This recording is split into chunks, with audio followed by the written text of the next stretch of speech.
Hello friends, my name's Aaron Ciotti. Everybody calls me Ciotti. You can call me whatever you'd like. Hopefully it's something nice, but you know, you do you. Welcome to Whoop Wednesday. We're going to be playing around with the Mob7 ELRS. I want to do a motor swap on this before I beat up these Tiny Whoop EX 0802 30,000s anymore. So we're going to fly a couple of batteries with them on the biblades, and then we're going to move it on over to these Beta FPV 1102s, which are big stator volume. I'm really curious to see what the difference in all-up weight is. And then we're going to put these guys onto the biblades. They're not going to love the biblades, though, because they're only 18,000 kV. So we're then going to move these to the Gemfan tri-blades and maybe even the Gemfan quad blades to see if, A, the extra stator volume, Well, you know what? We're not going to run these on the biblades because I don't think I have biblades. These are 1.5 millimeter motor shaft. I don't think I have biblades that are 1.5 millimeter motor shaft. I might. I do. But, I mean, it's kind of pointless to run them on those props because it's going to be 30,000 kV on biblades versus 18,000 kV on biblades. It might not even get off the ground. It'll get off the ground. But yeah, we're not going to run it on biblades. It's a completely worthless comparison. These 1102s have quite a bit more stator volume than these 0802s. So they should be able to turn these tri-blades no problem. The quad blades are going to start to get heavy. We're going to start to lose response time. And so, yeah, we'll see. Should be interesting. I've kind of decided that this Mobula 7 ELRS rig, it just has no business flying inside the house. It's way too heavy. The extra, really, these 75 millimeter motor-to-motor whoops, they only really make sense, in my opinion, as like long range or outdoor tiny whoops. So yeah, we're gonna move it to bigger motors. I went as far as I could reducing the weight on this to try to make it work inside, and it just can't hold the candle to the 65 millimeter rigs. Thus far, set up pretty lightweight. This is not its lightest weight form, but pretty close. It doesn't even really, it can't even compare to this little guy in terms of like jungle gym bashing.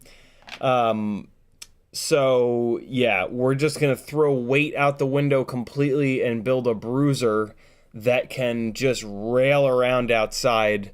And yeah, maybe that'll be, and at that point we're also kind of mimicking sort of a long range build. Although long range builds, I'm using long range build as like just a placeholder. To me, it doesn't really make any sense to do a long range tiny whoop build because they're not gonna do long range things.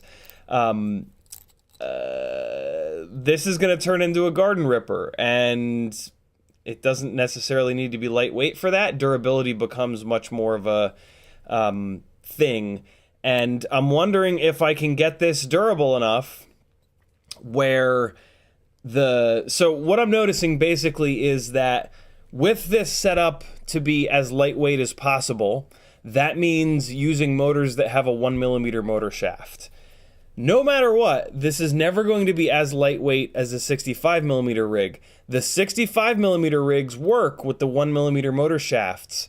These 75s don't work as well with 1 millimeter motor shafts because they're just inherently going to be heavier. It's a bigger frame, bigger propellers.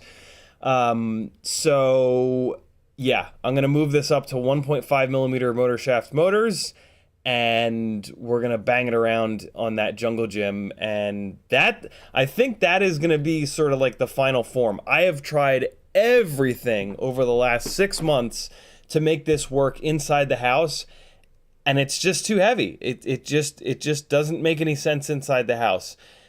So this is going to be delegated to outside the house duty. The most interesting kind of thing outside the house is jungle gyms.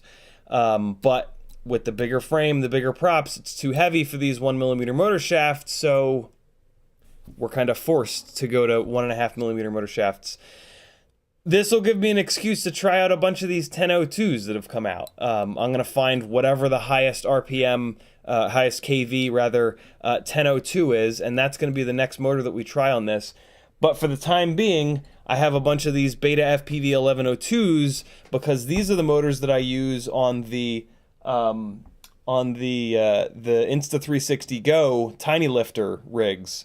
So yeah, might as well give these a shot for the time being, and then hey chat, who knows which of the 1002s are the highest KV? Anybody know offhand which? So it have to be. Actually, here's the better question: who knows the highest KV 1.5 millimeter motor shaft motor that's a 3-bolt? It's got to be a 3-bolt for the tiny whoops. Has anybody done that? like research already? I wouldn't be surprised if one of you freaks have. Speaking of you freaking gangly gang freak bags, Alec Dvornik was first. Charles Marseille was next. Kevin Sumner, Espander, I am Gross 98, Metal Dirtskin, Paul McDonald, Chopper FPV, Todd's Nightmare, Kevin Sumner again, Bulldog FPV, Rick Kennedy, Northern Tier, June Loco, Paul McDonald, Rock Crawler, Charles Marseille again, Bannister Post, Kevin Sumner again, Mr. Huggy, Paul McDonald, Slow Entropy, Frank Nicholas, and BW. What's up, friends? Thanks for coming and hanging. Let's do some things. Before we dive into it, here's some internet. Well, let me wait for more people to get here. Let's do... Yo, check out my...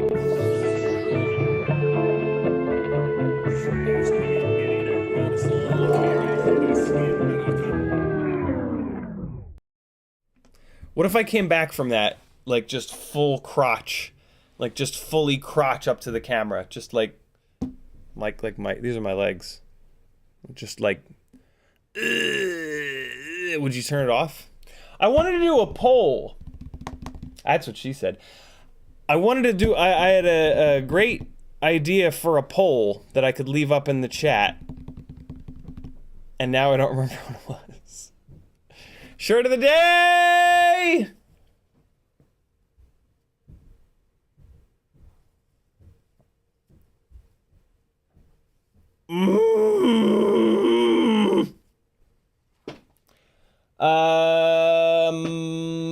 What the hell was it?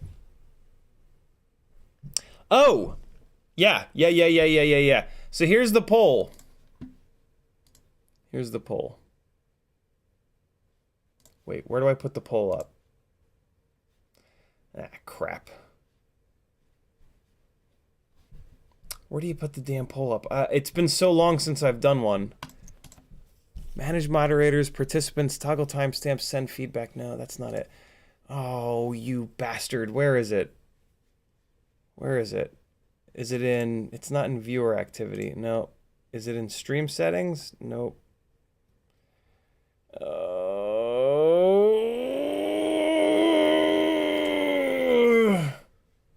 Customization? No. Restore chat. What if I unpop out the chat? Ooh, is that it? There it is. Start a poll. Start a Q&A? What the hell's that? I don't know what that is. Here we go. Plus, start a poll. All right, question is, which 65mm whoop should I fly? So you guys get to pick. I have 3 batteries charged for the 65mm whoops. You guys get to pick which one I fly.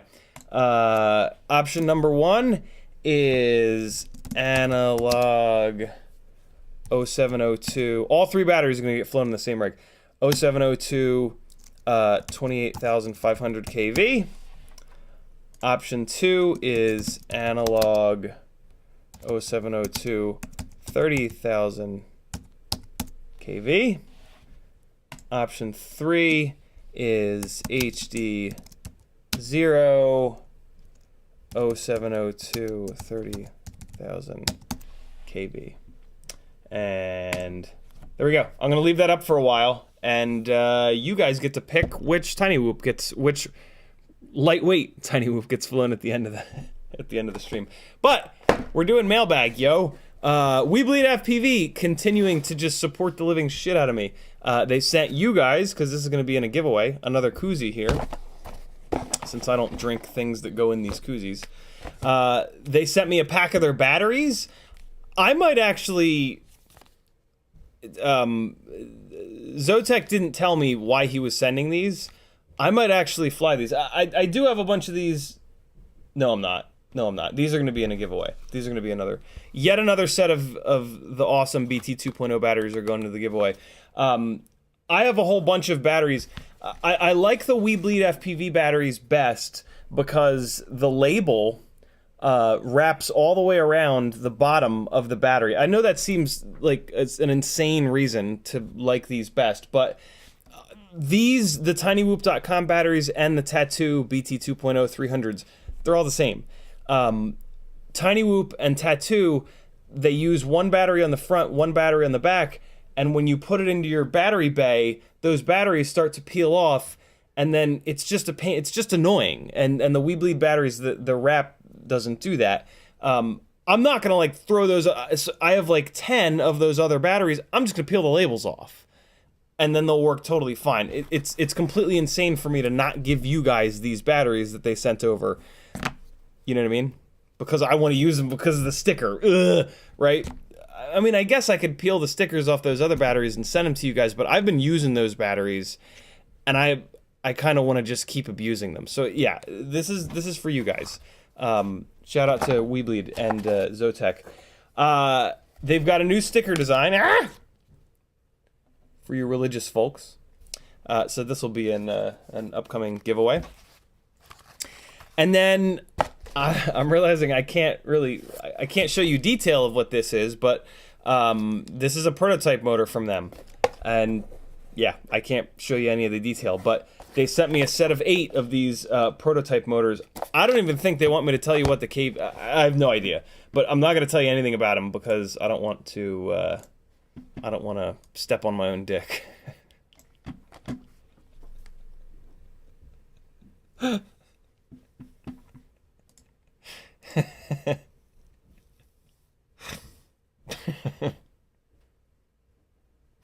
That's so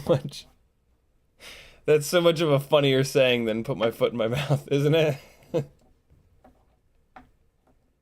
Because like on so many different levels, like it alludes to the fact that it's long enough that it reaches down to the floor, among other things. So yeah, I'm gonna be popping these little prototype 0802s onto a rig here at some point and giving them a little flight test. They're very low kV, so like I'm not gonna show you guys the flight test because it's gonna be this here. This here it is. You guys love when I do this. I don't know. They don't have much power. They're kind of a low kV. I don't know. They don't have much power. I don't know. I don't know. They don't have much power. Oh, see, I would have pulled out of that dive if they had more power. So now you've basically seen what I would say about them. It's just like the first run. So I'm assuming that whoever made the motors for Weebleed, I don't know why they're so low of a kV, but I'm gonna fly them around and see if they fall apart, beat on them a bunch, and give my feedback back to Zotek about them. So, but yeah, I mean, if I flew them for you guys live, that's all it would be because because the KV that they are, woo, almost slipped on that one. all you got was a the KV that they are is a lot lower than what what I prefer. So yeah, and I already told Zotek that, and so yeah. I think I assume that the main thing that he's looking for is abuse testing. So I'll bounce him off the walls 8,000 times and we'll see what's what. It'll also, nope, go fish, Kevin Sumner. So yeah. And that's, I know it's hard for you. The other reason is like, I assume it's hard for you guys to watch me crash over and over and over again, which is why I'm amazed that anybody continues to watch Whoop Wednesday. Because sometimes a lot of Whoop Wednesdays, like I'm just not feeling it, man. Like I'm not whooping at my best. There's been like 1 or 2 Whoop Wednesdays where I was pretty dialed in. That's pretty normal for me. I more often than not when I fly, I'm not feeling it. Like I'm not really dialed in. If I fly enough batteries, like eventually I'll get one that's half decent. But more often than not, I am not really all that dialed in. I have moments of greatness, but what the fucking hell? Why did nobody tell me? There we go. That's... No. I don't know. There we go. If you want to talk directly to me, unbelievably, this is my full-time job. If you want to talk directly to me, I'm mixing everything up now. If you want to talk directly to me, all you got to do is type CiottiFPV. But since this is my full-time job, I would love it more if you would give me your money via a super chat, or even better, head on over to CiottiFPV.com. Join my Patreon. We've had one new patron for like every single live stream for the last damn near 2 weeks. Don't you dare let the streak end tonight. I know if you're not a patron that you're gonna blame yourself if the streak ends tonight. I know you are. Do yourself a mental health service and head on over to CiottiFPV. It just gets more and more absurd. Is there gonna be a point where I just like show my dick and say like, I won't pull my dick off the screen unless someone joins my Patreon? Like, is that where we're gonna be at like 6 months from now if it continues to escalate like this? I'm gonna hold you guys hostage.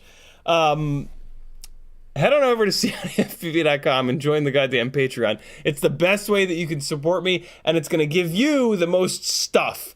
There's a YouTube playlist with almost 1,000 unlisted videos.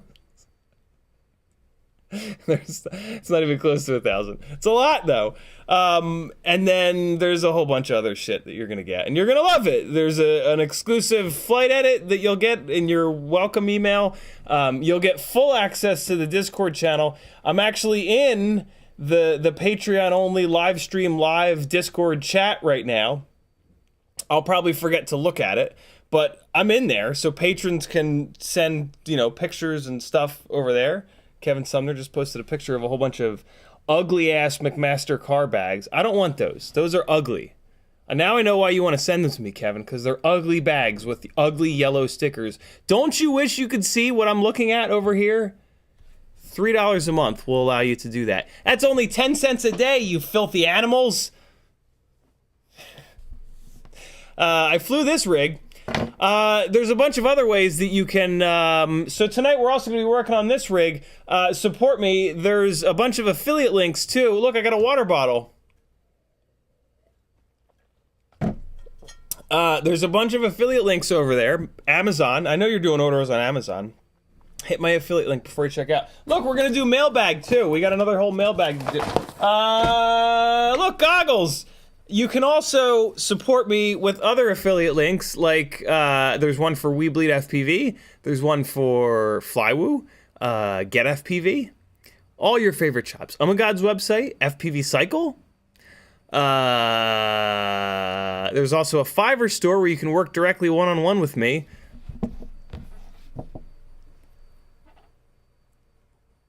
Oh! Here's what's gonna happen later. Oh man, this Mobula 7 ELRS is mighty heavy. I would have hit that if it wasn't so heavy. I'm the best pilot in the world. It must be this piece of shit Mobula 7 ELRS. This is why I can't hit any of these. Wow, I'm getting dizzy doing that. Yikes. And there's also, I don't know, there's some other stuff over on the website. I'm tired of feeling like shit. This is like delirium from being sick for so long. I was talking to Joshua today on our weekly call, and he's like, yeah, it took me like a month to start feeling better from COVID. And I was like, no, fuck you. If I'm still, it's been like 2 weeks. If I'm still dealing with this 2 weeks from now, man kills himself live on stream. I'm just calling it now. I'm just calling it. Tell your fucking friends. It'll be a first-time thing. Yeah. CiottiFPV.com, yo. If you want to see all the insanity that's happened in the last 15 minutes continue, I literally need your help. This whole shit is funded by you beautiful people. I haven't gotten a professional flying gig in months. I don't know what's happened, but yeah, this is, it's just me and you now, friends. So help a brother out. Join the Patreon, and we'll keep doing this forever. Look at this. Ooh! Oh! You can't tell me that's not the sexiest thing you've ever seen. Ryan Harrell is just a goddamn ninja. I told him like 2 days ago, yo, can we do a split base plate version of this? And he was like, bippity boop boop boop boopity beep beep beep bippity bippity bippity bippity boop boop boop boop boop bippity bippity bippity bippity boop boop boop boop bippity bippity boop boop boop.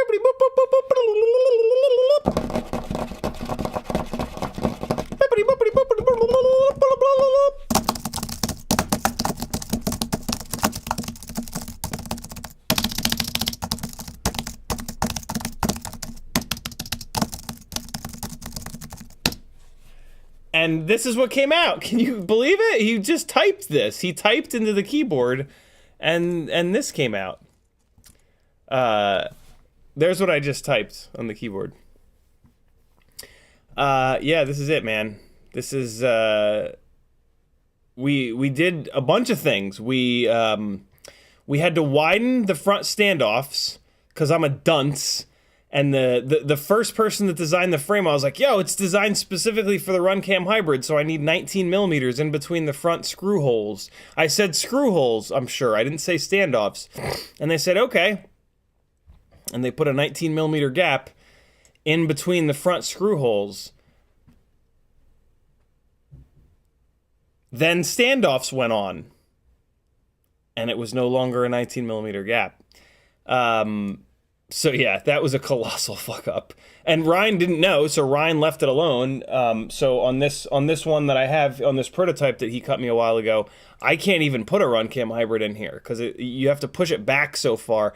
If you can't, so once you have 30 degrees of up tilt, once you have your front standoffs and you got your Runcam hybrid at 30 degrees of up tilt, if you can't put the bottom of the Runcam hybrid in between the standoffs a little bit, the damn thing sits so far back that it just clatters into your stack, and there's just you would have to make the nose so long, which is just silly. So yeah, Ryan had to redesign the front end. But what's nice about that is it made me realize, so previously I'd asked him to do 2 battery strap slots because one of the other things that not a single micro frame that I've ever seen has is 2 battery strap slots. So I had him add a third one in the front here, as you can kind of see there. You can sort of see it here. This is not really a battery strap slot for a battery per se, but if you're going to run some kind of like an HD cam couch, you can do that up front here with some zip ties or with another battery strap because there's another little battery strap slot here. What do you think of that? And then he had the thought to add another set of 20 by 20 holes on the top plate, which is kind of cool. Probably won't use it, but it's there. So it's set up for 20 by 20. It's very specifically built for 20 by 20.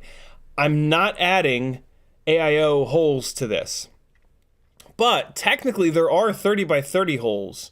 These outer, the arm holes here are 30 by 30, and there are 30 by 30 AIOs. So if you absolutely have to run an AIO because you want it to fly like a bag of smashed assholes, you can, but I'm going to make it as difficult as possible on you, and you're going to have to do it with a 30 by... You're going to have to find a 30 by 30 AIO and do it with that. Don't do it. AIOs are bad. 20 by 20 for life. AIOs are I mean, there are some really expensive $100 AIOs now that are decent, but they're still never going to outperform a 20 by 20 stack. They're no lighter. They're no easier to build. And when anything blows up, you have to replace the entire $100 AIO. Whereas with 20 by 20s, if the ESC blows up, you replace the ESC. If the flight controller blows up, you replace the flight controller. Not to mention that you can share flight controllers between your 5-inch rigs and your 3-inch rigs. Who doesn't want to do that? Find one flight controller that works. There might only be one nowadays. Jesus. And just buy a whole bunch of those and you can use them on your 3-inch, your 5-inch, your whatever, 500-inch. So yeah, I'm kind of forcing you guys to build it the way that it should be built. I know that you want to build it your way, but my way is better. Because I've done more of these builds. I've crashed more of these builds. I've been doing this for longer than you. Trust me, my way is the way. This is the way. Just believe me. I don't want you guys to suffer like I have. Don't suffer like me. I know you want to suffer because you like to suffer, but don't. Oh God, what's happening over here? I'll just keep my head straight. Oh boy. Oh boy, I don't want to look like an idiot. Somebody's gonna clip that for fucking sure. Wow, Analog 0702 30,000 kV is at 49%. I have a feeling that's what I'm gonna be. There's a poll. Jump on it. Meadow Dirtskin says, CiottiFPV watching today because I'm homesick from work. Lucky you. Man, when I worked in an office, I always hated my job so bad that I'd get sick. I'd be like, yes! Finally! I don't have to go into that hellhole. I get to just sit here and be miserable, slightly less miserable all day. Rick Kennedy says, hey, CiottiFPV and Gangly Gang. Rockcrawler says, hey, Bulldog says, time to get our gangle on. Bannister Post says, hey, man, happy Wednesday. What do you think of the new 31mm T-motor props? You beat me to it, you bastard, you. T-motor released this little jib-jab here today. I'm not going to play it because I'll get copyright dongered. So T-motor sent me prototypes of this propeller fucking ages ago, months and months and months ago. And I tested them and I've shown you guys them a bunch of times, not like in detail. I didn't know what the pitch was. I've weighed them. I've compared them to the Gemfan tri-blades. I've told you guys that they look an awful lot like the Gemfan tri-blades, and I kind of had a feeling that Gemfan is making them for T-motor. We've talked about that in the past. There are a couple of T-motor props that you can just kind of tell that Gemfan is making them for them. I've said to Mike from Gemfan, like, yo, between you and me, you guys are making the T-motor props, right? And he won't even tell me. If he had told me, I would not tell you guys, but I would also not tell you that just now. I wouldn't lie to you about that just now. That'd be weird.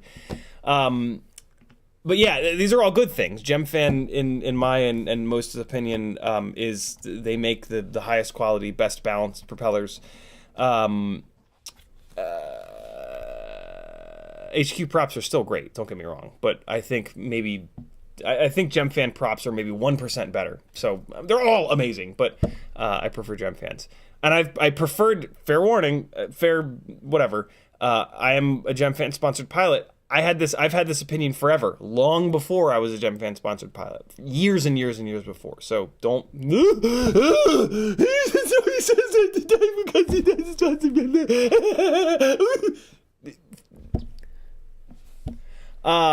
Yeah, look. That looks an awful lot like the Gemfan purple, and that looks an awful lot like the Gemfan blue.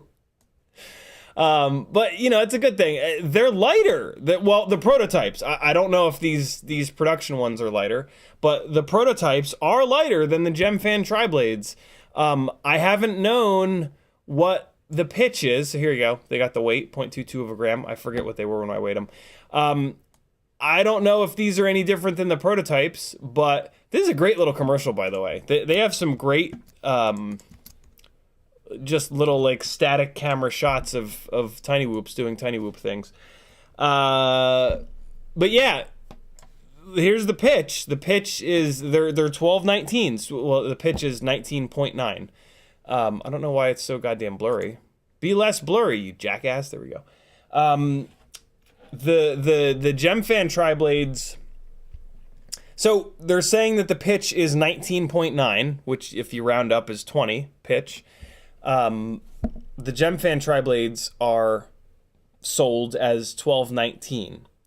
So I don't know if maybe these T-motors are one extra point of pitch.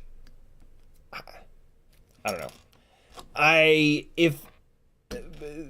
props are cheap. Next time you're doing an order, buy some Gemfans, and I dare you to try to find the difference between them.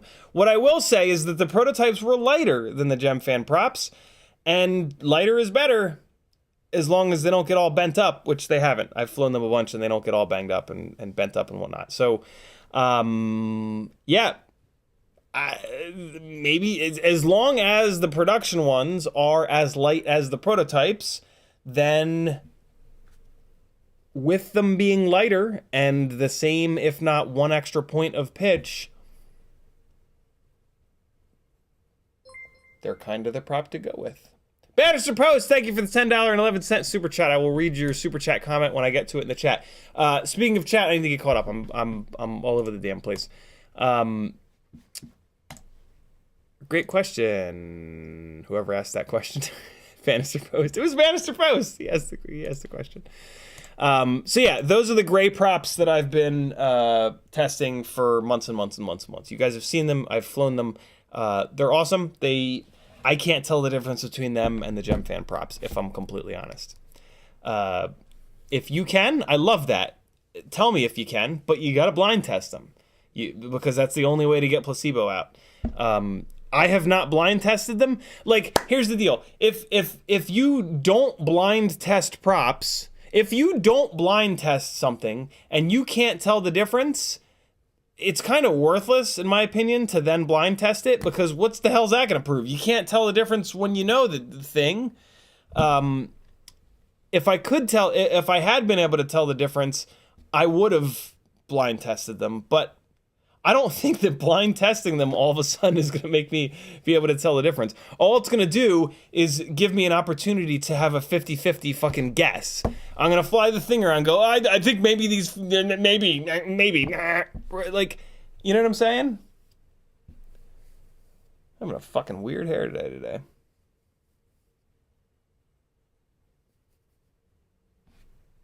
All better. Kevin Sumner says, can we call you Al? What's that? What's that from? Mudderson says, plus all minus that, Happy Model ELRS AIO has a regular, and a legacy firmware flash in the configurator. What is the difference?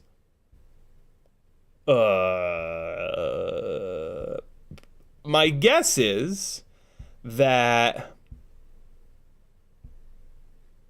either there's two versions of the ELRS AIO, or they made a change somewhere in the firmware.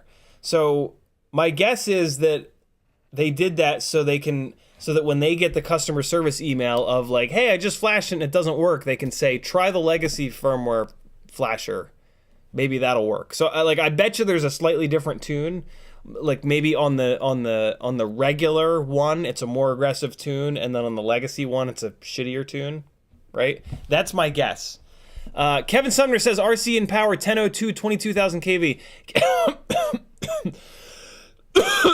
I'm assuming that's in response to me asking the question. Kevin, have you checked all of them? Because there's a bunch of 1002s now. I think there's 4, maybe 5 different 1002s now. Have you checked them all, Kevin? Tag me again and say yay or nay. I have checked them all. In the interim, I'm going to open up a tab here with those motors. 1002, 14,000 or night. Looks like CiottiFPV only has 19,000. No. Do they have 22,000 as well? Let's see. Yeah, they do have 22,000. And they're in. Nope, they're back ordered. Oh, that's the next question. Does anybody have them in stock? Race Day Quads has them. 22,000. There they are. Neon orange, teal, and pink. Neon orange is in stock, but that's disgusting. Teal and pink is sold out. Pyrodrone. RC and Power 1002. I guess you guys can watch me suffer. Teal, blue, and pink, even though the picture's wrong. Looks like they're both in stock. Way to go, Pyrodrone. You win. Pyrodrone wins. Cool. Good looking out, brother.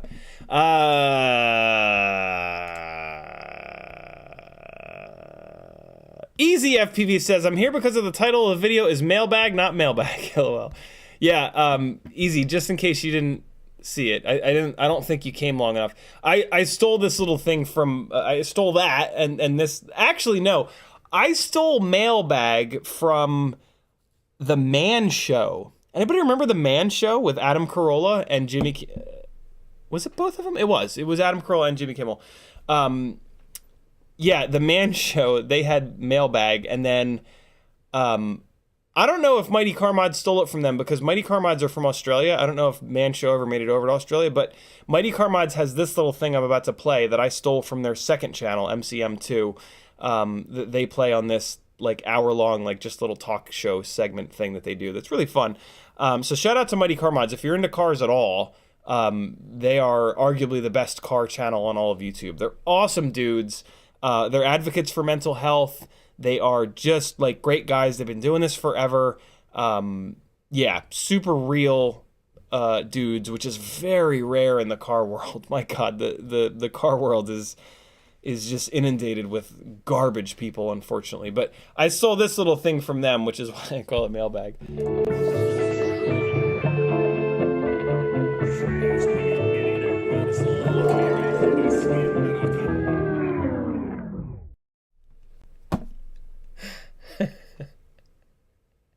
They're fucking geniuses. They really are geniuses. They're both of their channels are just hysterical, man. The projects they do are awesome. A little bit off the wall, but that's a good thing. And they're just great human beings. Just great dudes. June Logo says you need to test the new 12 woke snail. You all right, June? What's happening? Out the new 12. Where's the 12 come from? 12 woke snails? 1S. I see where you corrected yourself. 1S. Man, I want to, but good God, is that an expensive test? That's like a $500-600 test because I don't have the goggles. And I'm not going to do the module because, as I've found out from the HD0 module hanging off the front of hanging off the front of Fat Sharks, good God, is it uncomfortable. So yeah, I really like the woke snail setup for a lot of reasons. The main reason is that it's got the onboard storage for onboard HD DVR.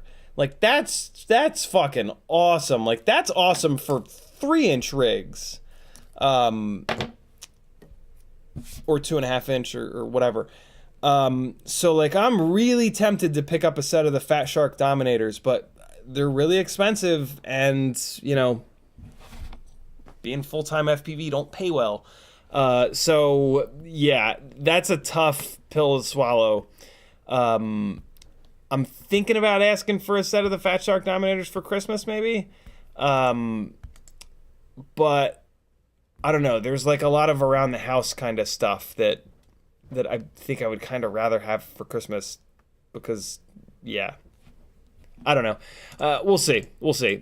I'm hoping it'll come down in price. It probably won't. Yeah, I don't know. Anybody out there have a set that they're not using?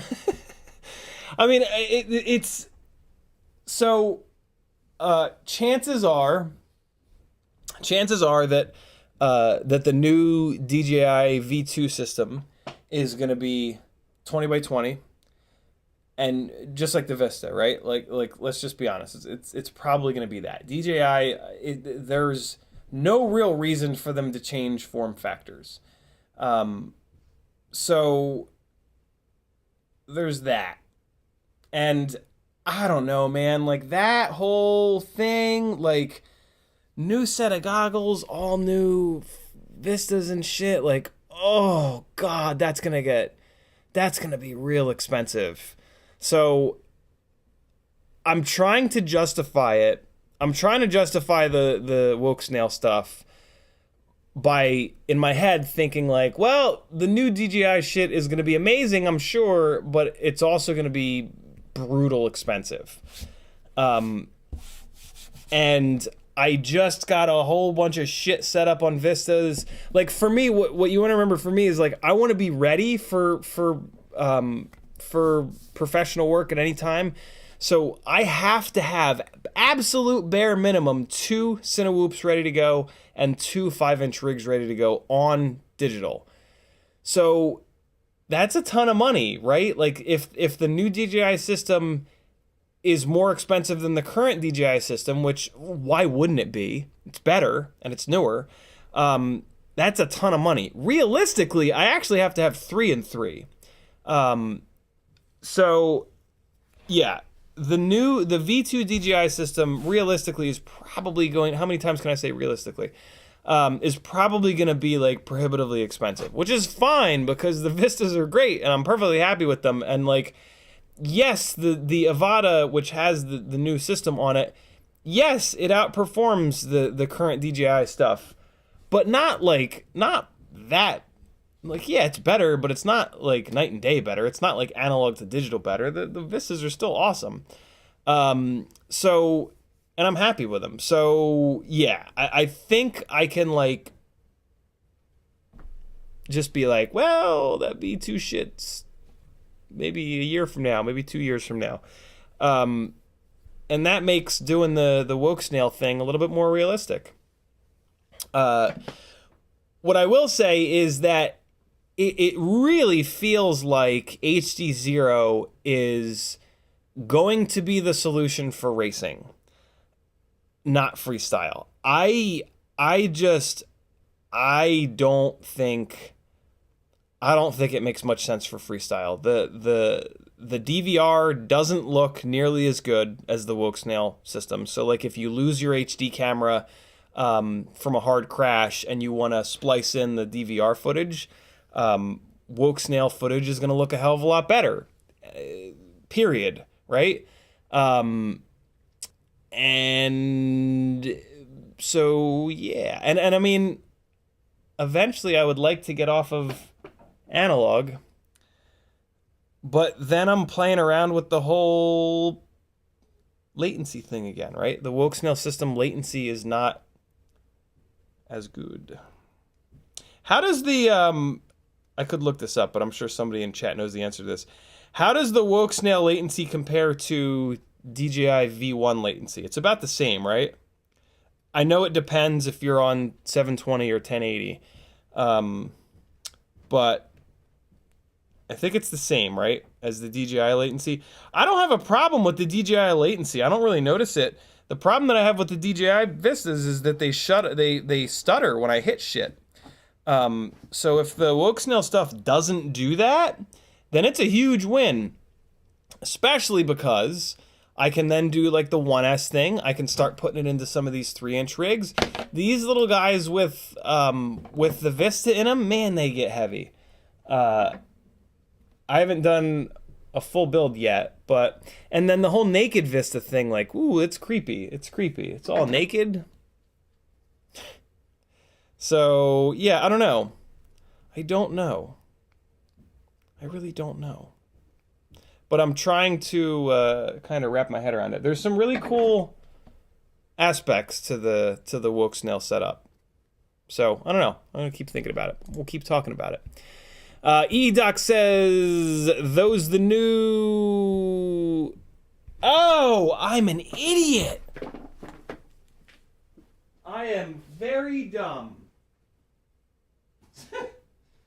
You guys are not getting these batteries because these, I believe, are the new 450 mAh cells that Zotac specifically told me that he was sending to me.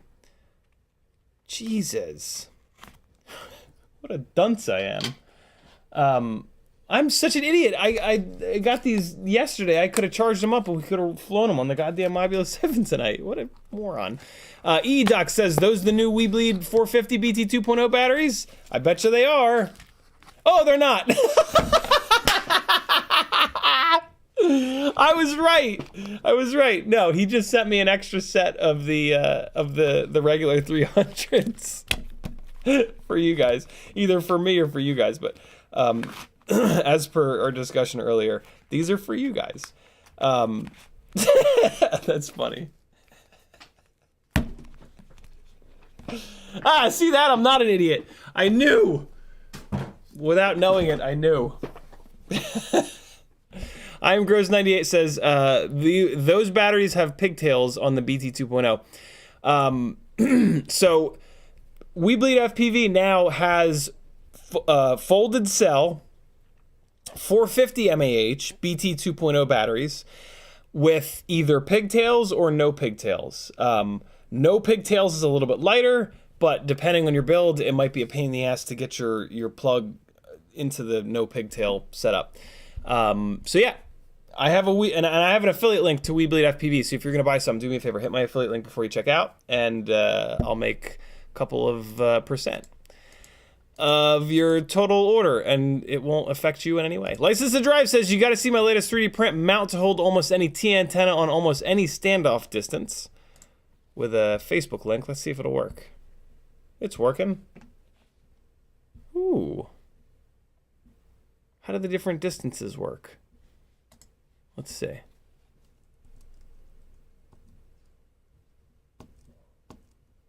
Oh, okay. Different prints that have longer, what is that? Just a little spring just to show it? Very cool. I love that little, I love the little loops, and they loop around themselves. License to Drive always has the most clever little 3D print setups. Damn. So then I guess there's just different versions of the mount where this part of the mount here is longer and shorter to get it farther away or closer to the standoffs. I run 3D print mounts that dump down off the standoffs. I like it to be down as far away from the carbon as possible. So that would be my feedback license. If you could make a version of this that, here, I'll show you, that drops down, that's what I would be looking for in a mount like that. So like, see how those guys drop down nice and low, and it puts the, just that you don't want your antennas near carbon. Carbon is terrible for antennas. So yeah, if there was a version of the mount that had a little fucking gonzo nose on it like that, that would be dope. I would love that. Other than that, that is pretty cool. So like the version that he's got here, I would use this on like a micro. This will probably work on a micro. The other thing that putting it down low like that does is it gets it a little bit farther away from the propellers. With it on the rear standoffs like this, it depends on the build, but on some builds, this is going to have the antenna right in line with the propellers. If you're using like a shorter, like a mini Mortal T, this would be totally fine. I also love that this will work. So there, when we start talking about like the mini Mortal T, there's a whole bunch of different versions of it. And then there's like a ghost version, there's a tracer version, right? Like everybody has a T-style antenna now. And this is really cool because it'll work on any of them, which is, I mean, that's a big deal. So yeah, good work as always. License to Drive. Very, very cool. I like it. I just continue to scroll through the pictures like a lunatic. Chat just scrolled down for no real reason. Whew. Where was I? There it is. Dan Richmond says at 6:21, I just got here 1 minute ago, and already you had me laughing my ass off. Thank you, sir. Never change. You're certainly welcome. Kevin Sumner says, don't forget to read previous video comments. Man, I am so far behind with doing that. We might need to just start all over. One thing that I was doing a great job with for a little while was telling you guys, hey, if you're not watching this live, but you still want to get in on the whole live stream experience, leave a comment on the video, and then the next live stream, I will read all the comments. And I was doing great for like a month, and then I fell off the wagon. And here I am trying to get back on the wagon. So let's open up 1, 2, 3, 4. I'm going to open up 5 videos, and that's it. I'm just doing 5. That's probably exactly how far behind I am. Right?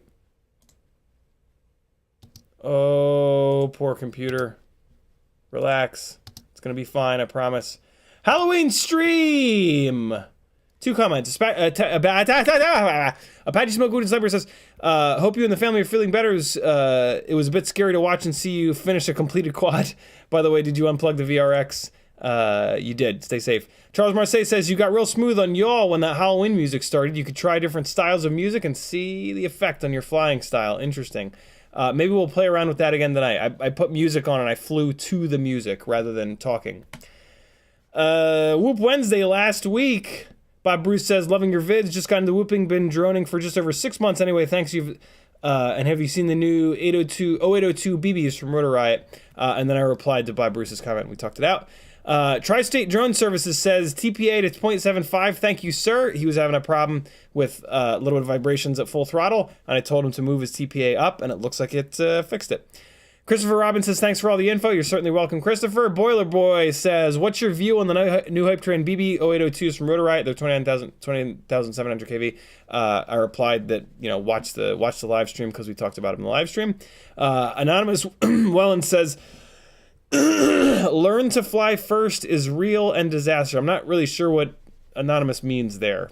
But COVID-free Friday. Apache Smoke Warren Cyber says, nice jungle gym rip. Makes me want to build a 3-inch now. Still flying my glide. It's hard for sure. Too bad the rip squeak is not available, but I can try my new Mobula 6. Finally got a working flight controller. Stay safe. You as well, Apache. Yes, fly the shit out of some jungle gyms with that Mobula 6. I think it's the perfect rig. J-Drone says, had a session 5 that worked intermittently. A couple times it got hot in my bag. I followed the only video on YouTube by Project Blue Falcon who did a strip down, pain in the ass but possible, managed to do it. It was a loose ribbon cable connection on the underside of the casing behind the battery. Very cool. The ribbon cables have a tendency to unplug themselves, especially when we smash them, and there's no glue in the connectors. They're worth doing if it's broken anyway. Very cool, J-Drones. Good call on that one. This is Sunday Q&A. 5 comments. Why are you only showing me 2? Because of the replies? Because it was newest first. That's weird. Shameless FPV says, that's my name, don't wear it out with a time code. Julian Dan says, when Mobula 7 started giving me no gyro warning after flying a battery, haven't had any significant crashes, just flashed to 4.3. Any idea what could have happened? We talked it out.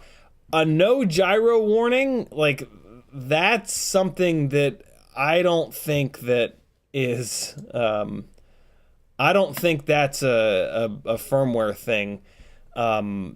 I don't see how firmware could possibly cause that. I told him that it's probably the gyro letting go, and to get in touch with whoever he bought it from and see if they'll replace it. So yeah. And then Monday's giveaway. Jesus, that's a lot of comments. Hold on. News first. Mr. Huggy calling out, he knows a frame that'll do 3, 3.5, 4, 5-inch arms, but it uses M2 standoffs and thin arms, and it only uses M2 standoffs. Those 2 things are deal breakers for me, which is my reply. J-Drone says, I have the HAKRC, this is a great comment right here. I have a HAKRC flight controller and ESC on my 4-inch GoPro Session 5 carrier, and I've smashed the balls out of it, and it's still going. I can safely say by now that they are much more durable than the Mamba stuff, where I've smoked 3 of each. I'm putting the HAKRC 20x20 that's only $33 on GetFPV at the moment into my frame that I'm going to be doing durability testing with. So I'm also going to back this up. But a 4-inch GoPro Session 5 carrying rig is going to hit things really hard. So if that flight controller and ESC are surviving that rig, they're almost certainly going to survive a micro. So this is a really good piece of feedback here. And the fact that he's blown up 3 of the Mambas, that's, again, really good feedback here. So thank you for that, J-Drones. For those of you that don't know what we're talking about, I have been on the hunt for a cheap 20x20 micro specific ESC. And for $33, which is crazy, there's a 30 or 35 amp, I forget what it is. Regardless, it's plenty of amperage for any micros. HAKRC ESC on GetFPV. Use my affiliate links. You might as well snag one now. It's going to be with micros, in my opinion, they should be cheap.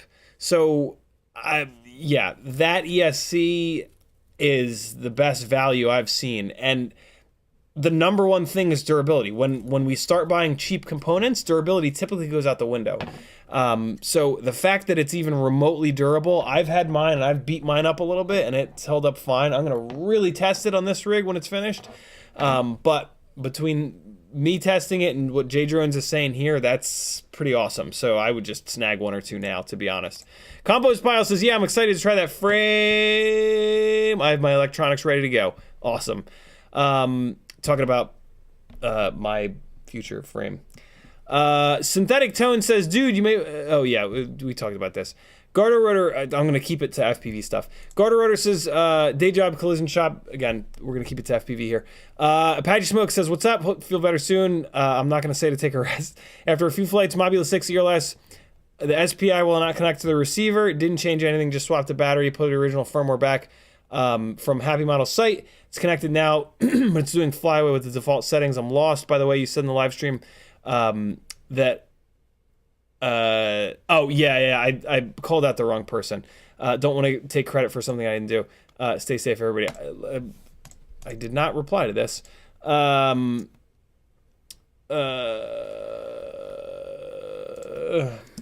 Try dropping the PIDs down really low to see if that will help with the flyaways.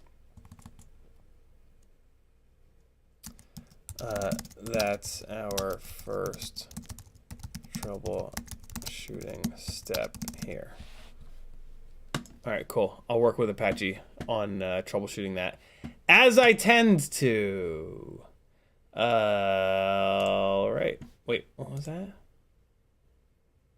All right, cool. And we're up to date. Look at me go. So, yeah, if you're watching this not live and you want to get involved, leave a comment, and I'll probably forget on Friday. Maybe not. Kevin Sumner dropping the patreon.com link. Thank you, dude. Michael D says, OnlyFans coming to you 2023. Kevin Sumner with the fake link. Spammer. Thanks for taking care of that, Kevin. Paul McDonald says, yeah, I'm just getting over it too. Only on week 2, but I still feel really dumb and slow to respond. Not fun for sure. Yeah, it's been just... it's kicking my butt. Mr. Huggy says, ooh, that looks nice. Could you make the cutout for the camera on the top a bit deeper? I could, but that would sacrifice some strength, which I'm not really willing to do. So the cuts as they are now are like the maximum that Ryan is comfortable doing, and he's the man. So there are very, very, very few things that I question him on. There are a lot of things that I ask him to do, and then when his feedback includes like it'll affect durability, I'm like, nope. So yeah. Kevin Sumner says, is that 20x20 on the top plate to hang air unit light from? It's Ryan just did it at some point, and I was like, oh, cool. I don't know what it would be used for. I mean, it's just there. I'm not going to use it. I'll put it this way. I'm not going to use it. He put it in there, and I'm assuming that means that I know that means it's not going to affect the strength of anything else. So what the hell? Technically speaking, if I were ever going to use it, what I would use it for is hanging the video system off. I would basically set up the video system on a plug with a connector, and then what you can do is you can put your camera and your VTX on the top plate and just have that, so that when you pull the rig apart, you take the front bottom screws out instead of taking the front top screws out. Basically, for the top plate and the standoffs become one unit. Oh no, it doesn't work like that, because your rear standoffs are going to have the antenna for the... yeah, see, it doesn't really work for that, because where's your antenna going to be? Right, your antenna is going to be on the rear standoffs. Your crossfire antenna is also going to be... your receiver antenna is also going to be on the rear standoffs. So it doesn't necessarily make much sense to do it. But maybe in some situation, it would be nice to have that, and it's there. It doesn't affect the durability of the top plate, so fuck it. They're there. If you want to use them, awesome. I have not really found many, if any, situations where it makes sense to use holes in the top plate like that, other than the QAV Cinna. Just by the way that this thing is built, it's kind of nice to have the ESC on the top plate. It's a pusher, right? So you got your motors. You got your motors and your ESC on the top plate because it's a pusher. And then the cable that goes from the ESC to the flight controller bridges from the top plate to the bottom plate. And then on the bottom plate, you've got your flight controller and all of your other stuff. So yeah, for this particular rig, it's awesome to have one thing mounted to the top and bottom plate, but this is a pretty specific kind of scenario. If it's not a pusher, I don't really see the point of it. But maybe there is. Maybe there is a awesome way to use that, and it's there for you if you want it. But I won't be using it. Kevin Sumner says, do you think we'll get some I guess what I could do...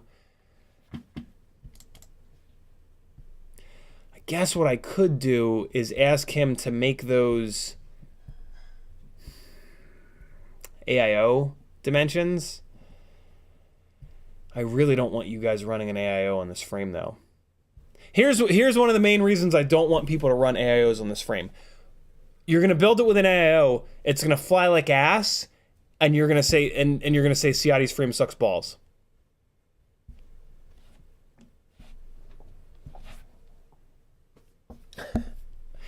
But you could hang a AIO 25 by 25 VTX off the top.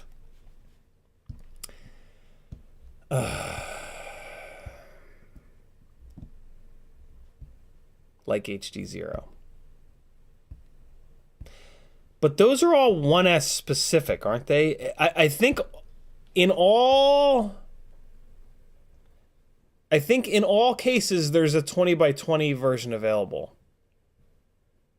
So if those top holes are 25 by 25, technically yes, you could do this build with an AIO, but oh my god, would that be a stupid build, because you'd have the AIO up top, and then you'd have like motor wires running all the way down to the bottom plate. So maybe that would be so dumb that nobody will do it.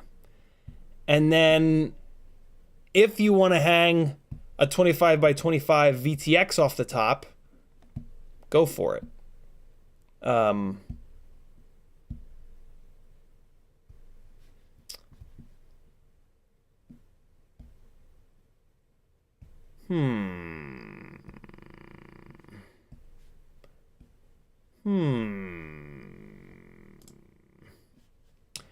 thinking about messaging Ryan right now and asking him. But if I message him and ask him, he's going to do it. So I just want to make sure that I actually want him to do it. I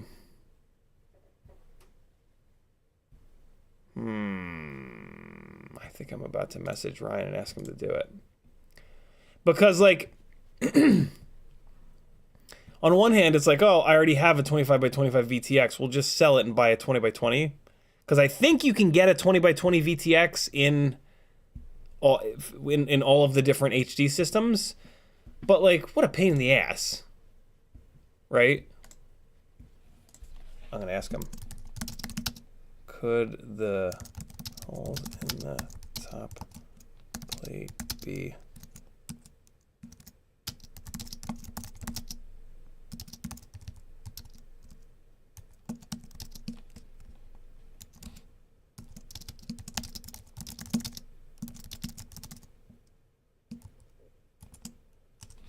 All right, I asked him, and that's pretty much done. So Ryan's been bugging me to set this frame up for 25-25, and I've had to be like, no, dude, no.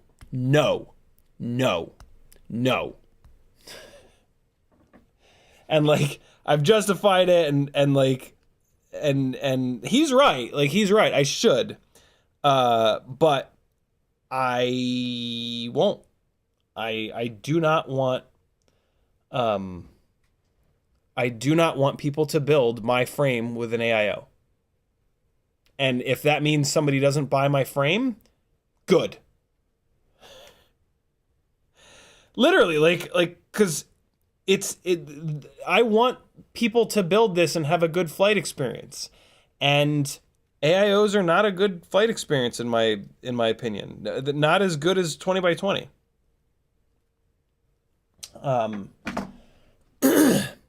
So, yeah. From my cold, dead hands.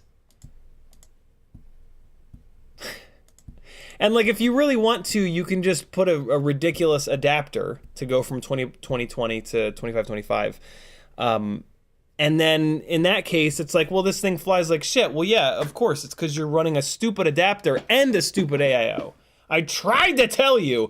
Bannister Post with a $13.99 Canadian Californian super chat. Thank you, homie. He says, that's cool. I really like Gemfan props. I wish they would make a more durable wind dancer prop. The 5053, they shatter, so I prefer the HQ 5043 V2S. 5053. I think Bannister meant to say 5043.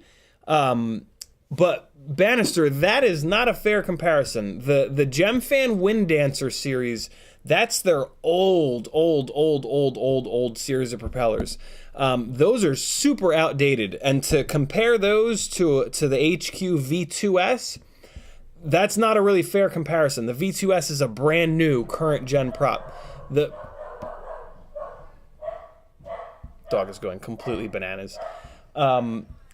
The only fair comparison there to the V2S is the current generation Gemfan 5143.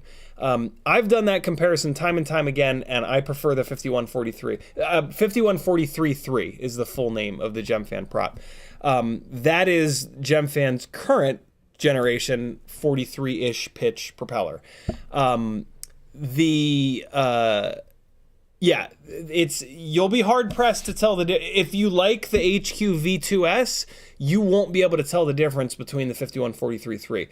I can, but man, is it difficult. They are very, very, very similar.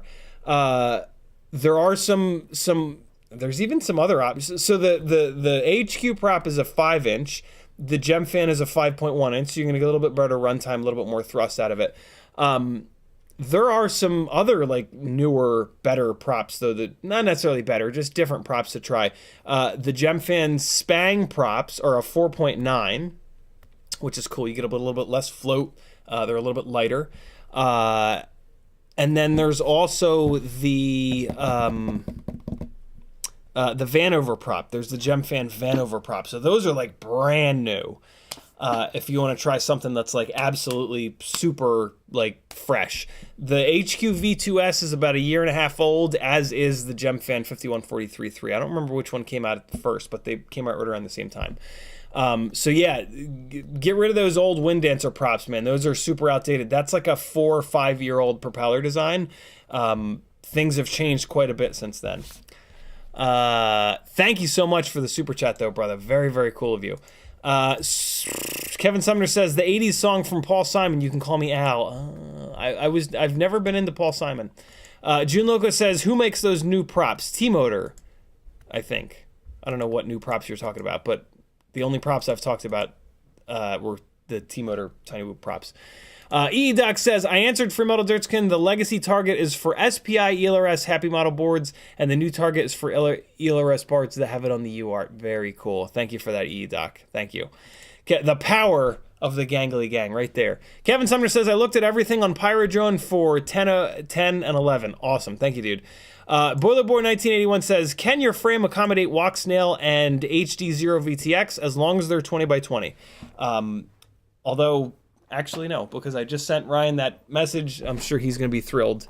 And I have a feeling that he will be able to, it looks like he'll be able to pull this. He might need to make these a little bit bigger. I'm assuming what he'll do is make these central cutouts a little bit bigger and then he'll pull this out a little bit, and then pull this hole this way, that hole that way, and then I'm assuming he'll do the same thing here. It just add a little bit of width, and then make these internal cutouts a little bit bigger, and then just pull this hole out like that. So this groove here this is a battery strap holder thing. This is going to need to move back a little bit to do that, but it looks like there's enough area here to then move this part of the strap back a little bit. So in theory we'll be good, but I very specifically said to him, like, can this be done without adding weight? So, because we've already done a bunch of things that have kind of added weight, and it's not heavy yet. It's still lighter than all of the frames that have double 20x20 stack mounting, which is one of the main like things behind this frame. But I'm done. Like, we're adding a half a gram here, half a gram there, half a gram here, half a gram there, half a gram here. I'm just done. I'm done with that. So yeah, but I'm willing to bet that he can do it. And then, hey, there you go.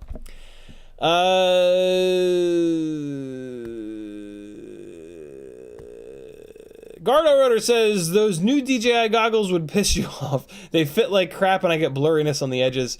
I'm sure somebody will come out with foam though, right? Walk-snail goggles are much better in that regard. Wow, that's pretty cool. Athix says HD0 is good open field option. Yeah, that's a good way to put it, Athix. And I don't fly open fields, like, ever. So yeah, I'm very, very lucky that FPV Exchange sent over the HD0 stuff. It's been really cool to test it. But it's going on to my prototype frame build. So I'm gonna get to test it outside. But I just don't think it's the right option for freestyle. And that's fine. That's totally fine.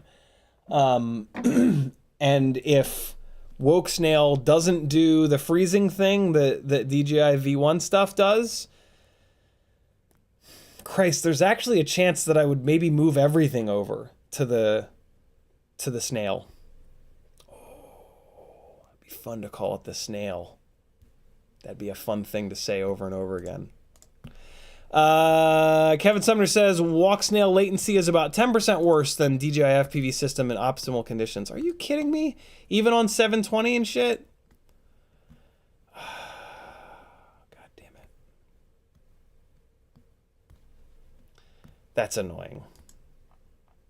Although latency typically doesn't bother me. But at some point, I'll start to notice it. Man, god damn it. Timbo Slice says, just wanted to say hello. I haven't seen you in here in a while, brother. Good to have you back. Athix FPV says, I have more trust in analog than HD0, so I put analog on my 7-inch Octo due to some issues with HD0. That's interesting. License to Drive says, the arms bend to accommodate two different standoff distances. Bend? What? There will only be two versions, one for 5mm standoffs and one for 6mm standoffs. Wait. Oh. Got it. Standoff distances. Oh, right. Very cool. Very cool, License to Drive. Imp FPV says, hello there. Long time not seen. Your room in the background looks awesome. Thank you, Imp. Glad to have you back. Paul McDonald says, is it the Ripsqueak V1 or V2 that you like? I like them both. Just for different reasons. The Ripsqueak V1 is better for HD0 builds. I'm sorry, HD0. Runcam hybrid builds, because the cutout in the top plate is like perfectly sized for Runcam hybrid. So Ripsqueak V1 for Runcam hybrid builds. Ripsqueak V2 for kind of everything else. Although you can't get either of them, so it kind of doesn't matter. But yeah, the Ripsqueak V2 is what I use for my Insta360 Go carrying builds. And yeah, the Runcam hybrid builds fit better in the V1. They're very similar. If you're not doing a Runcam hybrid build, you kind of can't go wrong with either one, if you can find them. So, but yeah. Sour Sham says, why do AIOs suck? Sour, for the record, to get my attention, type CiottiFPV into your chat comment and it'll light up an orange. AIOs suck because they're the wrong size for every single build other than tiny whoops. So like a build like this, the 20 by 20 stack fits perfectly for the width of the battery and just the general width of the center section here. So AIOs are just the wrong shape. They were designed for tiny whoops. They work great in tiny whoops. Putting them in anything other than the tiny whoop just doesn't make any sense. You have to add extra carbon and extra weight for no reason to accommodate them. They share the same ground plane for all of your electronics. So your extremely noisy power system, which is the battery lead connected up to the ESC MOSFETs connected up to the motors, that generates a ton of electrical noise, and that is on the same ground plane as your extremely sensitive gyro. So they don't fly as good because every bit of electrical noise is just being shared with everything. Having a separate ESC with its own ground plane for all that noise, and then a separate set of cables going up to your flight controller is going to always perform better from an electrical noise standpoint. From a physical vibration standpoint, your AIO has 12 thick gauge motor wires and 2 extra thick gauge battery wires connected to it. Those wires are going to hold that AIO in place, and that's going to negate a lot of the soft mounting from the rubber grommets that you're going to mount that thing.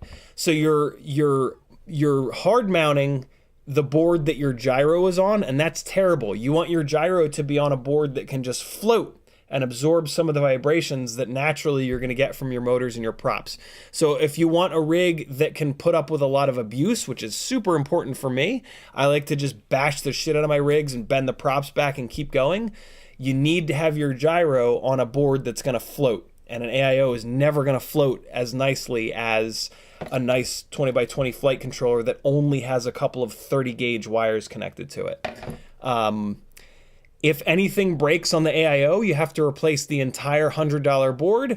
If a ESC blows up on here, $33 to replace the ESC. If the flight controller blows up on here, $30-40 to replace the flight controller. You need me to go on? I can go on and on and on and on. There are so many reasons why AIOs blow goats. It's extremely frustrating that the manufacturers are just pushing AIOs so hard.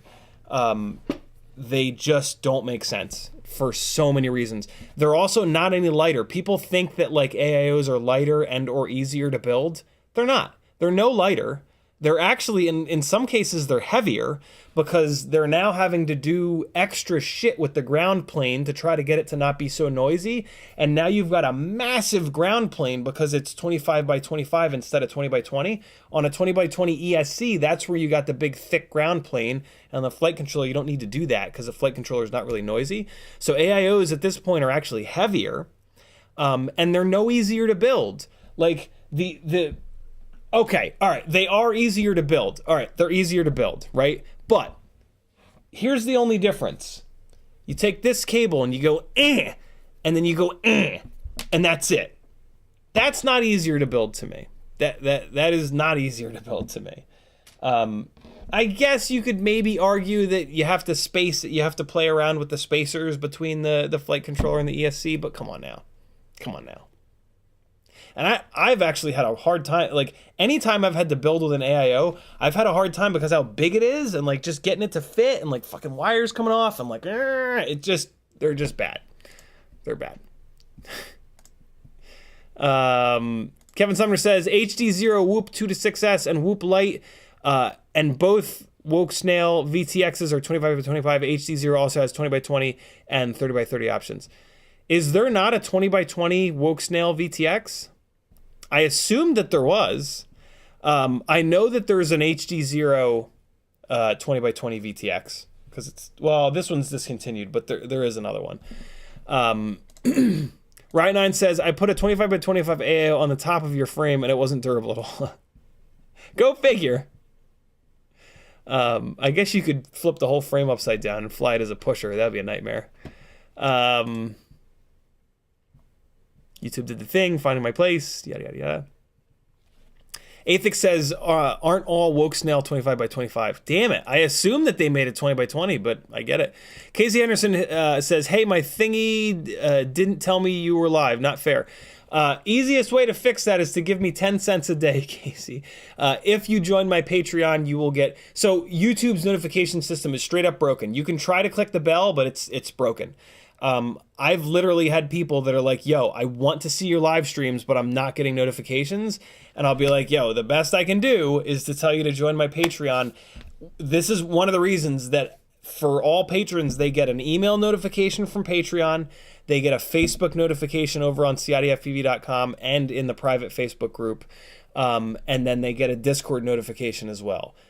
That's kind of the best that I can do. Some people literally pay 10 cents a day on my general admission tier on my Patreon just to get those notifications. Yeah. Blame YouTube and Canada.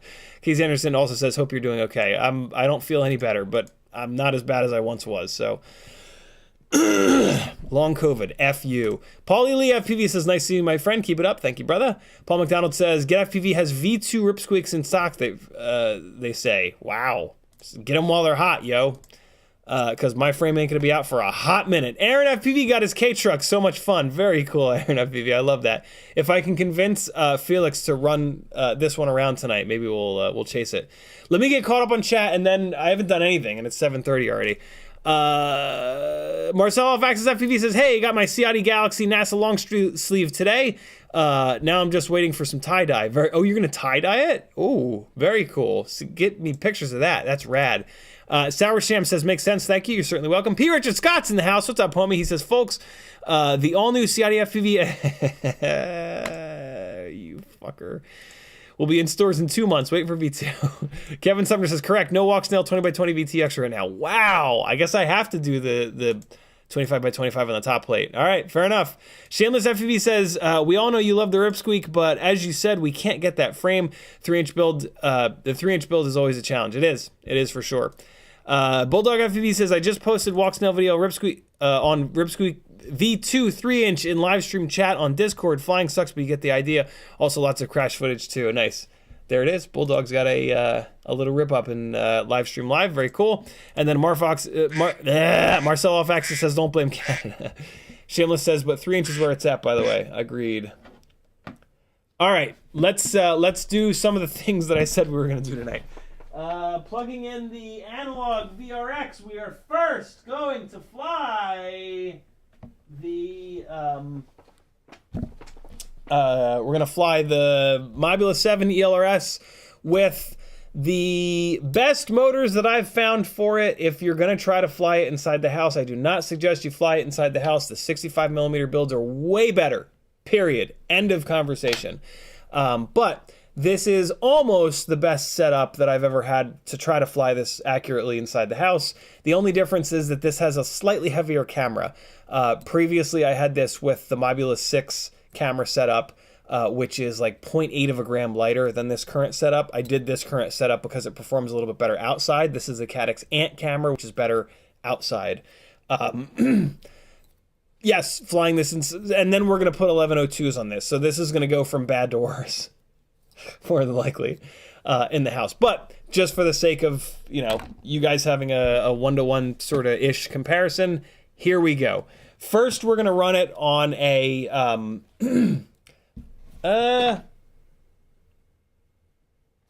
first we're going to run it on a Beta FPV 450 mAh battery. Then we're going to run it on an Emax 300 mAh battery that I've converted over to BT 2.0.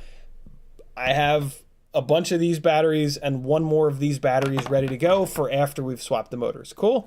Let's do it.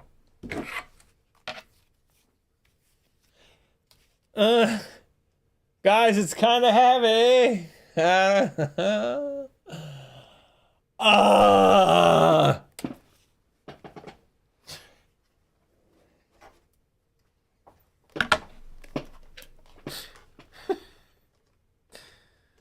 Please don't call the police on me. Please don't have them take me out of here in a white jacket. Oh, fuck, I forgot to do the rest of the mailbag. Son of a bitch. This is a mailbag from, what are they called? Ready Made RC. Quick little order I did from Ready Made RC. Tattoo has a new R-Line 4S 850 version 4. I snagged one of them.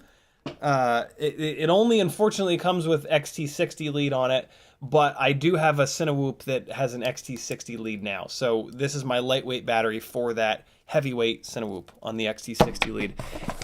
I got an extra 6S 1050, and then I got one more 4S 1050. This is also for the heavyweight tiny whoop. Not super interesting there, but hey. Those are the batteries that I run. They're all Tattoo R-Lines. They're awesome. I got 3 sets of the Emax Avan 3.5-inch props for things. And then I got a whole bunch of stuff for giveaways. These are amazing. This is my new favorite giveaway item. This is a Strix little razor blade bastard. I have one of these on the front of my, so it's magnetic, so it sticks right to the front of my toolbox, and it's just got a little razor blade there, and then it puts it away so you don't die. I have one of these on my toolbox here. I have another one in my flight bag. These are amazing. I cannot wait to give these away to you guys. They're a little expensive, but they're just such a fucking awesome item. This is 4 of them for the next 2 months. These will be in the super chat giveaways, so look out for these. I got a whole bunch of M2 black washers for the Tiny Whoop and Toothpick $10 a month tier. So yeah, these are going to be on the Tiny Whoop, I'm sorry, 3-inch micro brushless and Cinewoop tier, because a lot of those 3-inch builds need these awesome little washers, and M2 washers are hard to find. So I got a ton of those. I also got a whole bunch of M2 Nylock nuts, same deal. Little 10 packs of these are going to be in the $10 a month giveaways for the next couple of months. I got I don't know what that was. I got a Crossfire antenna with the extra long wire on it for, I'm going to make the Cineglide a little bit more long-rangey, since I have 7-inch arms coming for it. I got a couple of these Hex 20mm black standoffs for the for one of the giveaway tiers. I forget which one.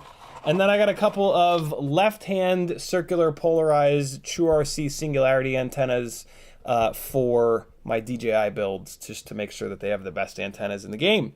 There you go. Ah! Batteries just flew everywhere. Okay. There we go. Happy days are here again.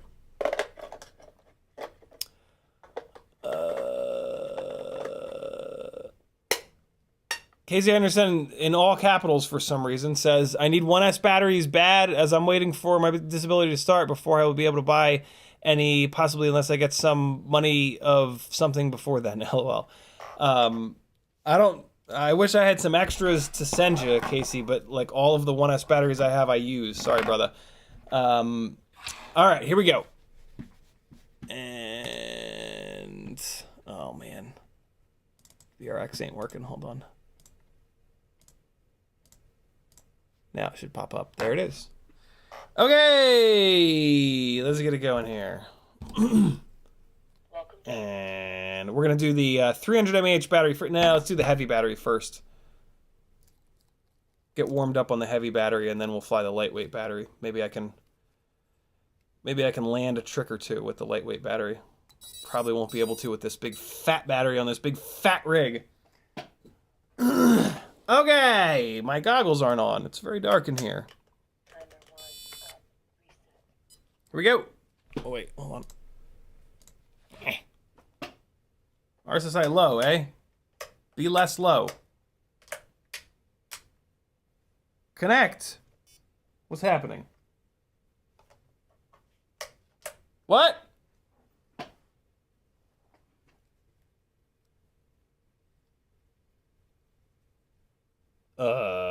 Bueller? Am I not using the right model? Nope, I'm on the right model. What? Why? Let's cycle the power. Eh! Maybe. Maybe.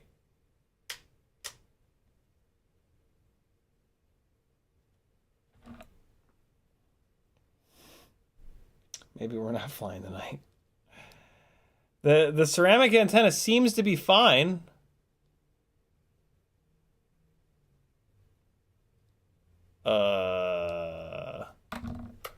I just flew this the other day. I feel like I'm missing something. Let me take the module off and put the module back on.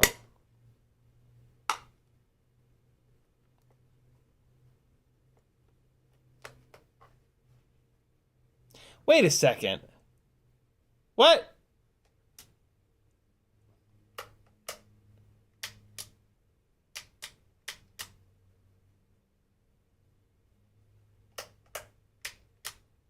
Hold on. Wait a second. Why did the OSD change? It must have connected at some point. All right, so it's there it goes.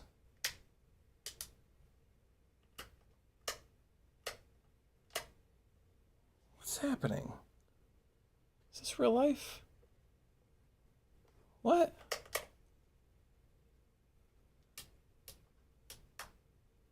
It's connecting for like a split second. Let's drop the packet rate down, maybe? What the hell? That didn't help. What? RSSI critical. Cycle the power one more time.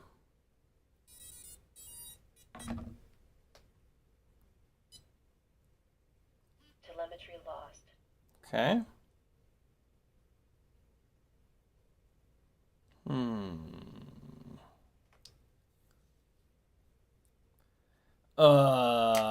What?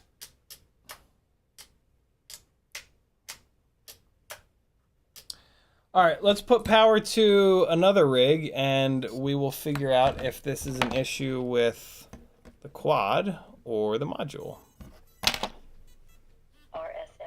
low. Telemetry recovered. It's a problem with the Low quad. battery. Yep. So the X12 Happy model board Telemetry lost. is upset. The question is, why is it upset? Let's try to rebind it, I guess. I mean, it kind of has to be bound RSSI critical. Telemetry recovered. because it connected at all. But, I mean, I don't really know what else to do. There's really Telemetry lost. nothing else to troubleshoot here. RSSI critical. Hey, there's a poll going on, by the way. Well, 90 votes, Jesus. The analog 0702 30,000 kV rig is just barely winning Telemetry lost. in the poll. Oddly enough, that's the rig that I Telemetry recovered. have out and just plugged in. Beta Flight, can you fucking wait, what? Is it fine now? Why is it fine now? Now it's fine. What? Okay. Well, I don't even care. Let's just go. I don't care what. Oh, watch. Now I'm going to unplug it and plug it back in and it's going to be broken again. Maybe it just needed to warm up. That's it. Beta Flight won't launch.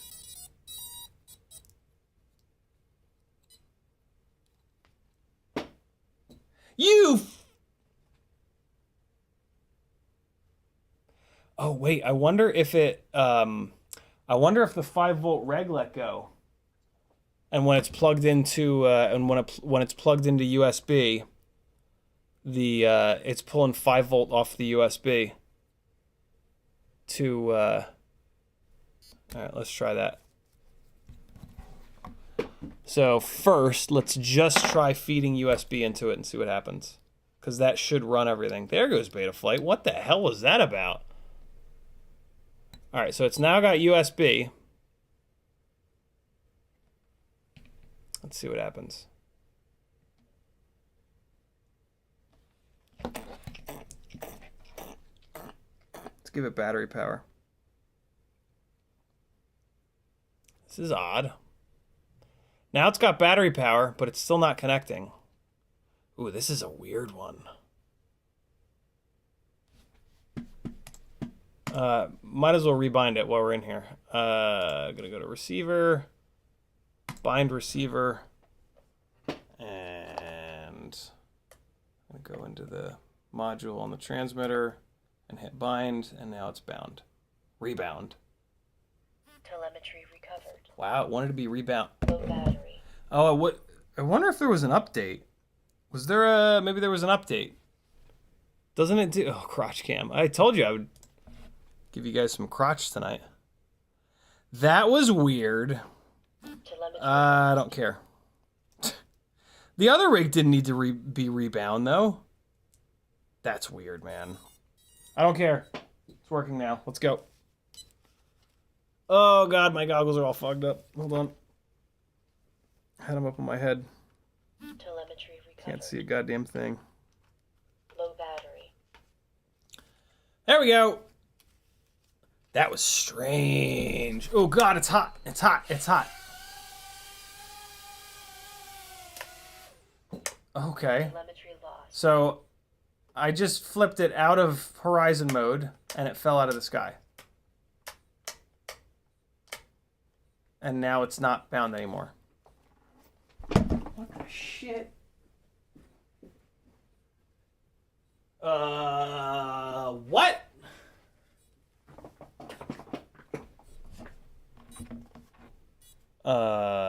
What?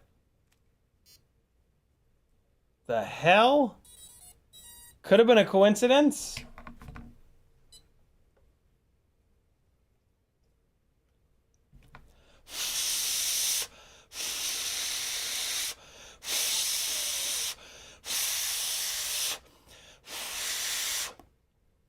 I'm just trying to cool it down a little bit.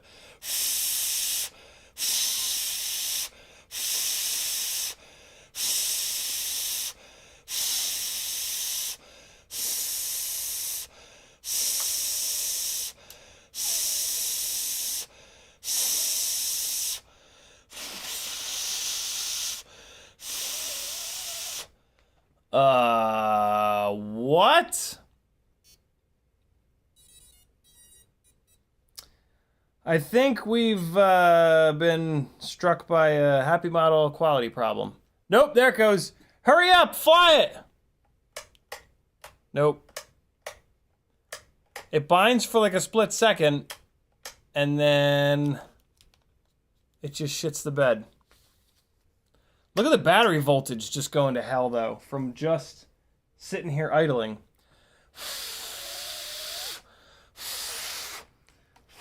Let me plug in this fan that one of you beautiful bastards sent to me. And we'll bring the temperature down here. Let me just leave it hooked up. Let me just leave it on top of this fan for a minute.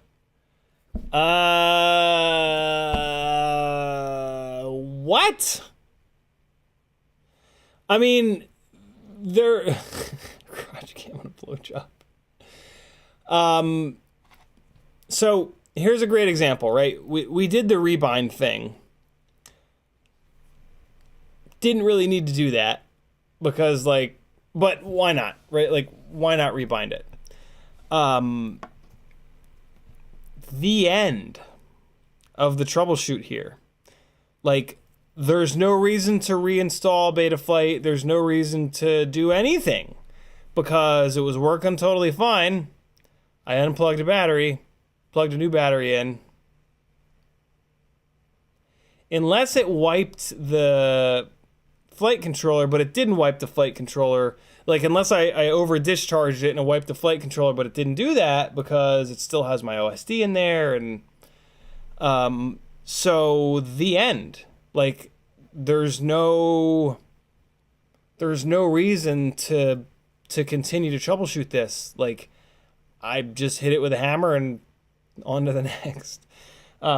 Even if the ELRS antenna had shit the bed, being really close like this, it would still be okay. And I mean, I've been pushing on the ceramic antenna, and it doesn't wiggle, it doesn't move, it doesn't. So yeah, it just blew up. Which, Happy Model makes the least expensive stuff, so you have to kind of expect this. But yeah, I mean, there's no real reason to pour time into it to try to fix it. Like, it was working totally fine for 100 batteries straight, and now it just magically isn't. And that's a hardware thing, right? That's like it physically breaking.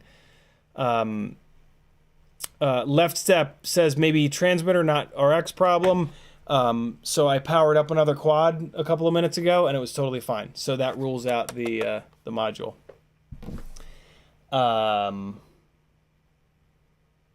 Weird. Although, not that weird.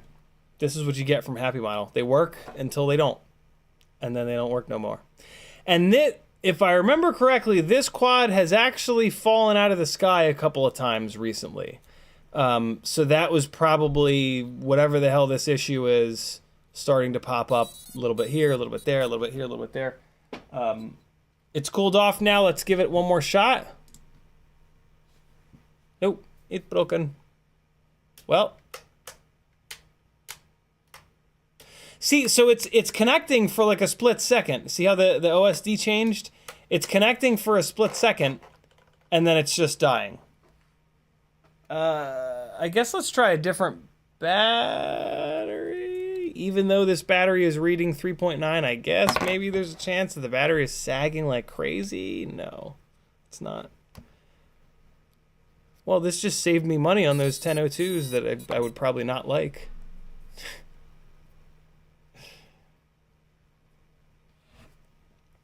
I've never been a fan of this rig.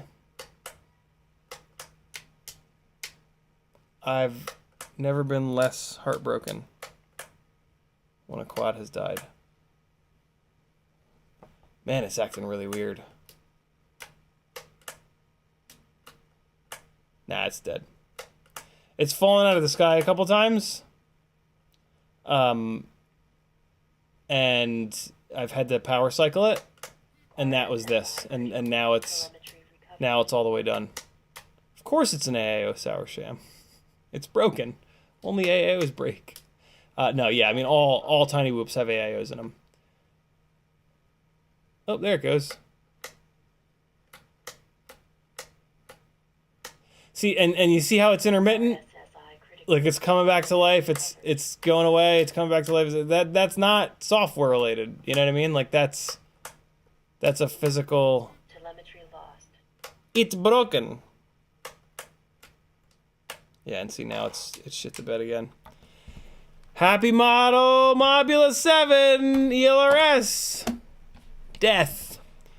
I can change the name of the live stream to Happy Model Mobula 7 ELRS dies live on stream. Do I have enough letters? Yep. There it is. I gotta be honest. I don't like the way that it flies. I have poured probably way more time than I should have into trying desperately to find something that it does. That it does well.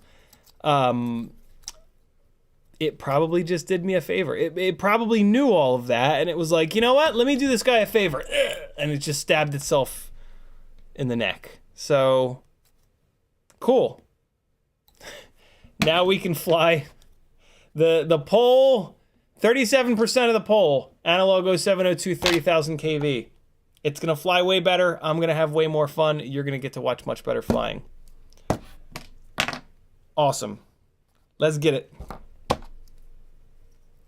Let's fly something that's amazing, not just something that I'm struggling to figure out what the hell to do with. Mobula 6 ELRS with tinywhoop.com, 0702 30,000 kV motors on a tinywhoop.com custom dyed purple frame.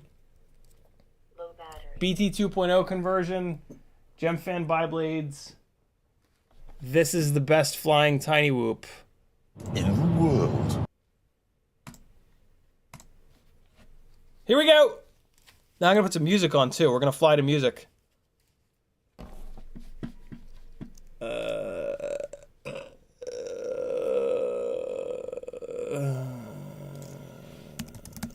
Epidemic sound. Hold on. I'm gonna add the desktop audio in here. All right. I have to kill my mic if I'm gonna listen to the music and fly to it. I'll be back.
Some days I have it.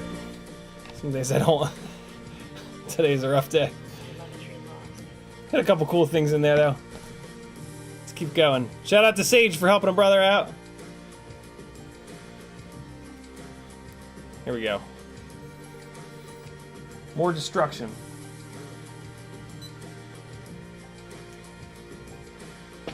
Unbelievable how much abuse you can put these things through.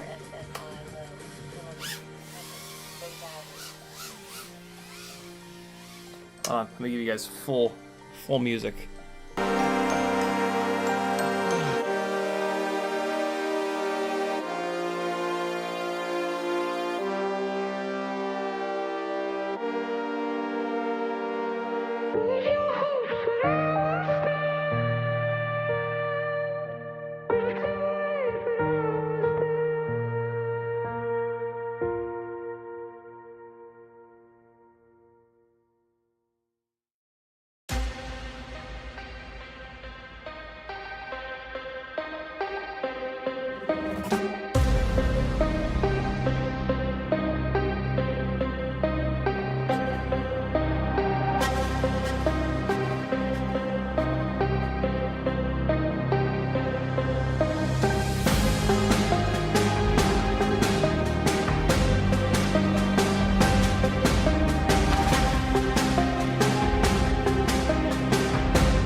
Walk of shame!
Hang on a second, guys.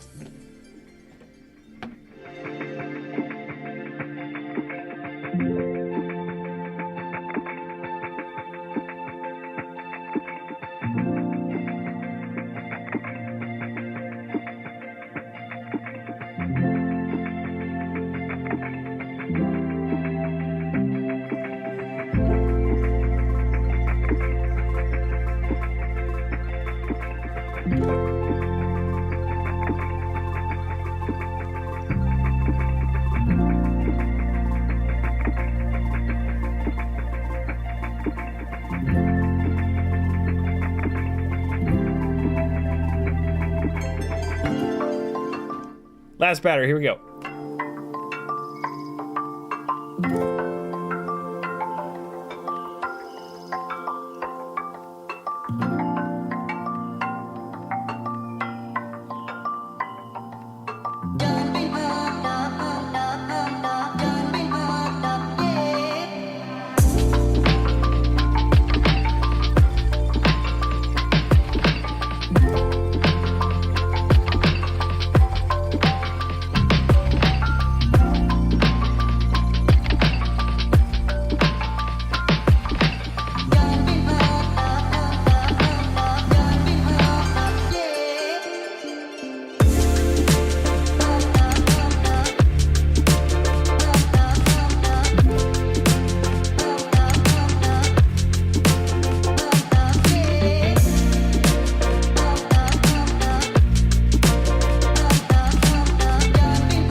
Start it up.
There it is, friends. Felix is furiously charging down the stairs to tell me that there's a ladybug in their room that they're terrified of. I did. They FaceTimed me. When I said, hold on, guys, hold on, they were FaceTiming me. Because I found an orange ladybug in my room. It landed right where I was. They claim that it's toxic. 9 messages. They claim that it's toxic. I also text my mom, and then because I forgot she wasn't home. Oh God. Well, I'm done streaming, so we'll go take care of it. Thanks for hanging, boys. Hold on, let me get caught up on chat. Jesus, we hit some pretty big stuff there, but I also slammed into some stuff pretty big. But unbelievably, the Mobula 6 with, you know, the Ciotti build is just fully indestructible. I don't understand. It's just absurd. Like, how do you beat this harder than I just did? Doesn't make any sense. What did the webcam do? Why is the webcam doing 4x3 of it? I hate you, Logitech. I'm gonna light you on fire. Thanks for getting in on the poll, friends. Head on over to CiottiFPV.com. Click all the buttons, or I'll starve to death and die. And LeFelix will too. Now I have someone else I can use to guilt trip you. You don't want this little tiny person to die, do you? Yeah. Hook a brother up. Join Patreon. Hold on, let me see if anybody joined tonight. You can't let the streak die. You better not let the sleep die. There it is. Thomas Brady, welcome to the Gangly Gang. Thank you for joining, brother. I'll see you guys Friday at 7 o'clock. Be good. Head on over to CiottiFPV.com, click all the buttons, and we'll keep doing it. Later, friends. Here comes some flying from God knows when, God knows where. Now, this is the session with Joshua Bardwell, my favorite spot. Here you go. That's me laughing. Hold on, let me turn it down a little bit. And I'll give you guys pure session 5 audio. What do you think of that? Later! Oh, and it does it all the time now.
Did I survive that?